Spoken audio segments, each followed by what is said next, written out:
Mesdames et messieurs, bonsoir et bienvenue à cette dernière édition du journal sur Nyota Télévision. Au sommaire de cette édition du journal, les travaux de réhabilitation de l'école primaire Moni dans la ville portuaire de Calémié sont à l'arrêt depuis quelques mois et les enseignements se sont déroulés cette année dans des conditions jugées peu pédagogiques. Et puis les agents de service de cadastre font des descentes au niveau de Kassanguiri pour faire respecter les normes en matière de lotissement dans cette partie de la province où l'anarchie dans la construction des maisons d'habitation est devenue monnaie courante. Voici tout pour le titre. Encore une fois, bonsoir. Au village Kassanguiri, des centaines de constructions ne respectent pas les normes en matière de lotissement, raison pour laquelle les services compétents s'y sont rendus pour organiser un bon lotissement. C'est un reportage de Jean-Claude Dombal et Michel Olela. Suivez. Le village Kassanguiri connaît une expansion depuis près d'une décennie.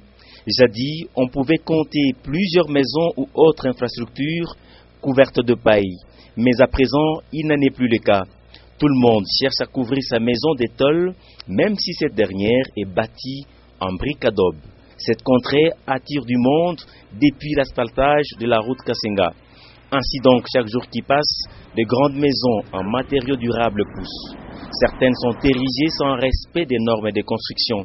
Ceci a motivé cette année les services du cadastre à procéder au lotissement selon les règles de l'art. Du côté gauche, en partance pour Kassenga, ce service a réservé 20 mètres à partir de la grande route pour les habitants de ce village. Au-delà de ce périmètre, l'espace est loti au profit des particuliers venus en majorité de Lubumbashi, chose que certains villageois n'apprécient pas. Déjà, a-t-on appris sur les lieux, la contrée est très sollicitée et convoitée, vu son emplacement le long d'une artère principale. Conséquence, on enregistre déjà de cas de conflits fonciers. À Kassanguiri, il y a aussi certains propriétaires de parcelles qui ne les ont pas encore mises en valeur depuis plusieurs années maintenant. Dans le Nord Katanga, précisément à Calémié, les travaux de réhabilitation de l'école primaire Moni sont à l'arrêt depuis quelques mois par manque de salles de classe. Les enseignements se déroulent dans des conditions peu pédagogiques. Les détails dans ce reportage signé Augustin Célestin Mouganza. Il s'agit ici de l'école primaire Moni de Calémié. Cette école figure parmi celles qui ont perdu leurs infrastructures à cause des guerres passées. Le gouvernement provincial du Katanga, sous la houlette du gouverneur Moïse Katumbi, avait décidé de la réhabilitation totale des bâtiments existants et même de la construction de nouvelles salles de classe. Sans résigner sur les moyens, des fonds ont été disponibilisés à un entrepreneur local qui a boycotté les travaux. Nous prions donc le responsable du gouvernement du Katanga, notamment le gouverneur, qu'il nous envoie les gens pour achever les travaux, parce que maintenant ici à la Fétissa, nous sommes menacés de quitter. Alors il faut que avant la rentrée scolaire 2014-2015, que ces bâtiments soient achevés. En visitant l'école primaire Moni de Calémié, on se rend vite compte que les travaux ont été faits à la hâte. Le chantier de l'école primaire Moni est abandonné depuis près d'une année. Les enfants étudient très bien, sauf que la condition des s'asseoir, en tout cas, c'est très mal. Il faut d'abord que les autorités songent pour nous aussi de l'EP Moni, pour nous donner les bancs, pour que les enfants étudient dans une bonne condition. Il est encore déplorable de voir qu'en pleine ville de Calémié, futur chef-lieu de la province du Tanganyika, qui est encore des élèves qui étudient à même le sol par manque de bancs et des salles de classe appropriées. Restons toujours dans le Nord Katanga, au port de Moba, où des mesures ont été prises pour favoriser un bon climat des affaires. C'est suite à la multiplicité des services y affectés et le mouvement d'import-export accusait beaucoup des lourdeurs. Encore une fois, Augustin Célestin Mouganza. Quand on visite le port de Moba, on a encore à l'esprit le naufrage du MV Mutambala qui avait causé la disparition d'un nombre important de marchandises et surtout des passagers. La disparition de ce navire au large du lac Tanganyika s'est réduite par une surcharge. Depuis cet incident, les conditions de chargement des marchandises au port de Moba sont suivies à la loupe par les services commis au port. Jusque-là, le chargement ou encore le déchargement des bagages et des marchandises s'est fait de manière manuelle. À l'absence des grues, ce sont des personnes qui exécutent ce travail. Hii poro ya Moba iko nasaidia tangia Uvira paka Kalemi, inaingiza chakula yote mbalimbali, viazi, maragi, mihindi, kila kitu yote. C'est plus du poisson pêché dans le lac Tanganyika, ainsi que quelques produits de champs qui prennent souvent la direction des pays voisins de la République démocratique du Congo à partir de ce port. Et grâce à ce port de Moba, plusieurs produits de première nécessité sont importés. Regagnons Lubumbashi pour dire que le centre de santé Notre-Dame du Mont-Carmel a bénéficié d'un appareil d'échographie dont de Moïse Katumbi, remis hier samedi par ses chargés du social, à savoir Fulbert Simbi et Myriam Katumbi. Le geste a été salué par les bénéficiaires. Diane Kassongo, reportage. Un appareil d'échographie tout neuf au centre médical Notre-Dame du Mont-Carmel. Le donateur, c'est Moïse Katumbi, à travers ses chargés de social Fulbert Simbi et Myriam Katumbi. Le père Marcelino de la congrégation des pères Camps n'a pas manqué des mots pour remercier le bienfaiteur. Il s'agit d'un appareil très performant, un échographe de dernière génération qui permet un service à rendre très noble et très profond aussi à toutes les mamans qui viendront s'accoucher ici dans notre hôpital et qui rendront service aussi pour d'autres malades qui ont besoin des explorations internes dans l'organisme. Donc un instrument de travail très performant, et pour cela nous voulons encore dire un très grand remerciement à notre cher messieurs, à leur excellence les gouverneurs. Au docteur Clément Lubamba, médecin directeur, d'ajouter: nous disons sincèrement merci à son excellence monsieur le gouverneur Moïse Katumbi Chapwe pour ces gestes de bienveillance qu'il vient de manifester encore à l'endroit de la population du quartier Tabac. Pendant la visite guidée de cette institution hospitalière, Fulbert Simbi annonce une surprise.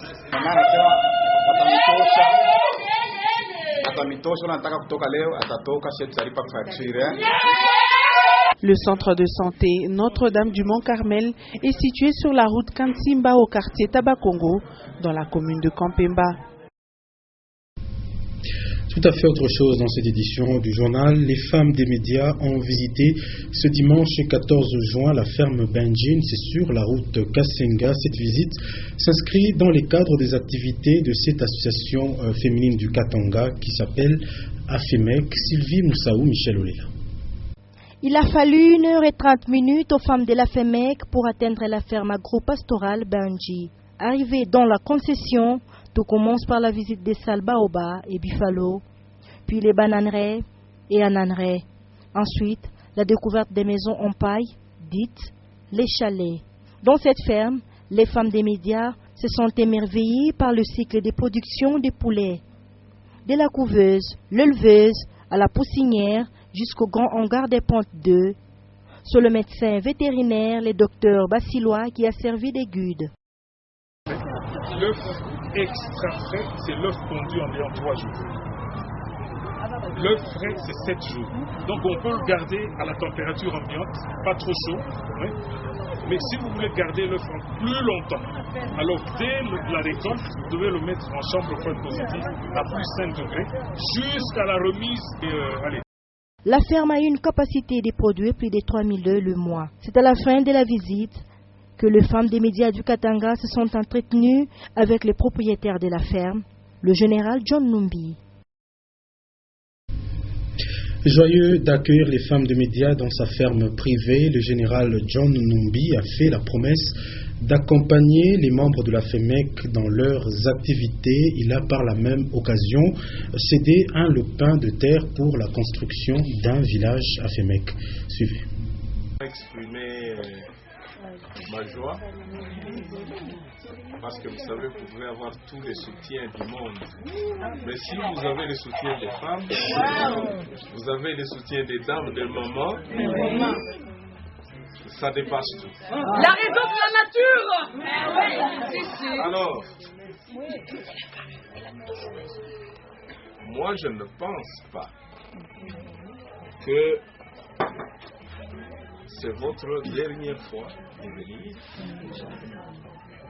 Votre première fois d'arriver dans cette ferme, vous avez exprimé votre joie et votre gratitude à l'invitation qui vous a été faite pour que vous puissiez venir vivre la volonté katangaise, la détermination de nous Congolais de pouvoir nous prendre en charge.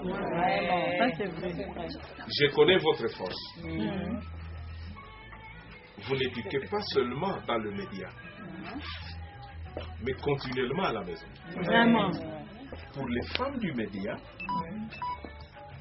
je vais faire un petit village dans la ferme pour les femmes du média.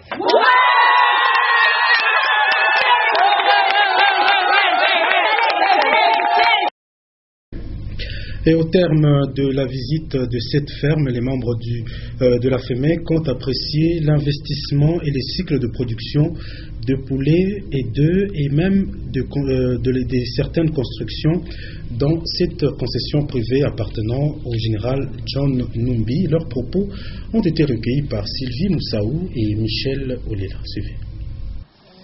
On avait prévu de venir à la ferme tout simplement pour voir un peu ce qui s'est fait. C'est dans le cadre de la promotion. Vous savez que depuis un certain temps, la République démocratique du Congo fait un effort pour promouvoir la production locale. On veut non seulement produire, mais consommer également localement. C'est dans ce cadre qu'on a choisi une ferme, là où on produit des choses localement, non seulement pour encourager, pour que ça nous stimule aussi. Parce qu'en tant que femme des médias, ce n'est pas dit qu'on ne peut pas avoir un champ. On peut avoir un petit champ derrière la maison, on peut faire des légumes, ou bien on peut avoir des poules. Bon, je peux dire que cette visite nous a beaucoup appris sur comment on peut élever les poules, les pondeuses, comment on peut irriguer certains champs. Et bon, c'était une visite très instructive. On a été très édifiés par les explications du DG de la ferme Benjin. Donc, c'était une très bonne journée. Ça a été très instructif. Je suis vraiment relax. Qu'est-ce qui vous a émerveillé depuis? Tantôt là, je venais de monter sur le cheval. Hein. C'est la toute première fois que je puisse monter. La chute d'eau là, c'est vraiment aussi vraiment merveilleux. Les poissons, la production des œufs, tout ça vraiment, c'était vraiment meilleur. Je vous en prie. Ici, à la ferme Benji, j'ai trouvé que c'était un décor vraiment qui m'a beaucoup plu. Nous avons fait la visite de la ferme. Nous sommes allés jusque là où on est en train d'élever les poussins. Nous avons visité un peu partout. Bon, c'est un bon cadre pour tout le monde, je pense. Et en sport, éliminatoire Gabon, Cannes Gabon 2017, les léopards de la République démocratique du Congo ont battu ce dimanche le Madagascar sur la note de 2-1. Il faut noter que le début des léopards ont été marqués par Firmin Mumbele de l'ASV Club et Joël Kimwaki du tout-puissant Anglebert Mazembe. Voici à présent les faits essentiels qui ont marqué l'actualité cette semaine. C'est dans ce commentaire signé Ege Tchala.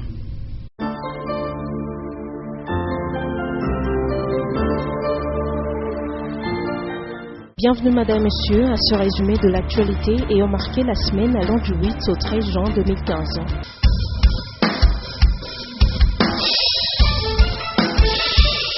Lundi 8 juin, la semaine s'ouvre par ce cas des vols enregistrés à la paroisse Sainte-Bernadette de la Katouba.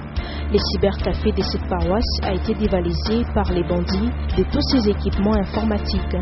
Un geste déploré par les fidèles chrétiens de cette paroisse et qui ont contribué à l'achat de ces matériels. Akipushi, c'est un motocycliste de 19 ans qui a perdu la vie suite à un accident de circulation. Prince Ngandou a percuté un minibus de transport en commun en voulant faire une manœuvre.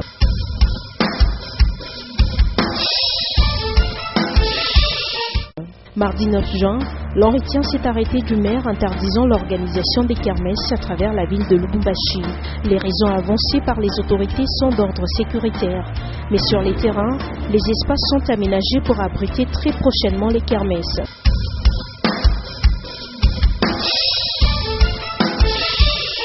Mercredi 10 juin, les ministres provinciaux de l'Environnement et Affaires foncières ont visité la pépinière de Lubumbashi. Sur place, Odaxia Sompoué et Jean-Marie Dikanga Kazadi ont remarqué avec regret la spoliation de cet espace public. Les responsables de la division et ceux des cadastres ouest ont laissé savoir que cet espace est occupé de manière irrégulière.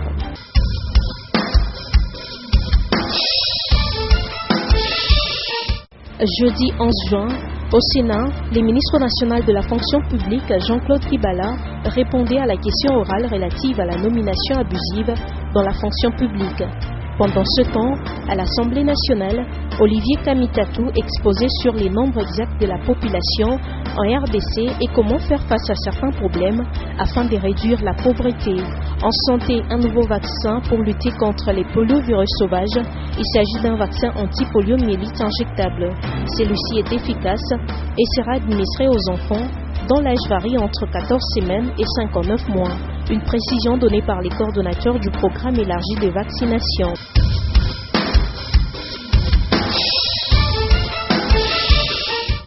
Vendredi 12 juin, la communauté internationale célèbre la journée de lutte contre le travail des enfants. La pauvreté reste un des facteurs qui poussent les enfants à s'adonner aux petits métiers pour subvenir aux besoins de leur famille. Et puis, débuté depuis le mardi dernier, c'est le vendredi que s'est clôturée la formation sur la production des émissions télévisées au profit des journalistes de Lubumbashi. Cette cérémonie de clôture était sanctionnée par la remise des brevets aux participants.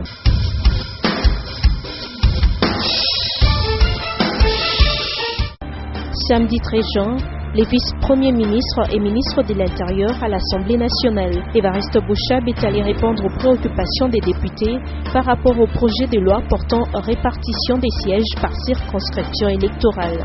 Et Henri Yves Moulinde, ministre des Finances, a rencontré les préoccupations des sénateurs sur les projets de loi relatifs à la Caisse nationale des péréquations. Fin de ce résumé sur l'actualité. Merci à vous de l'avoir suivi.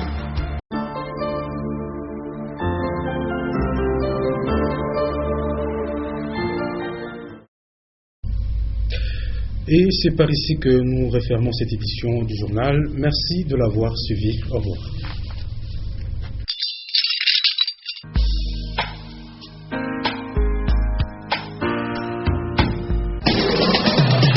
Programmation musicale, voice track, gestion publicitaire. Nyota FM. Et un support technique, c'est sur Nyota. Écoutez, c'est une nouveauté.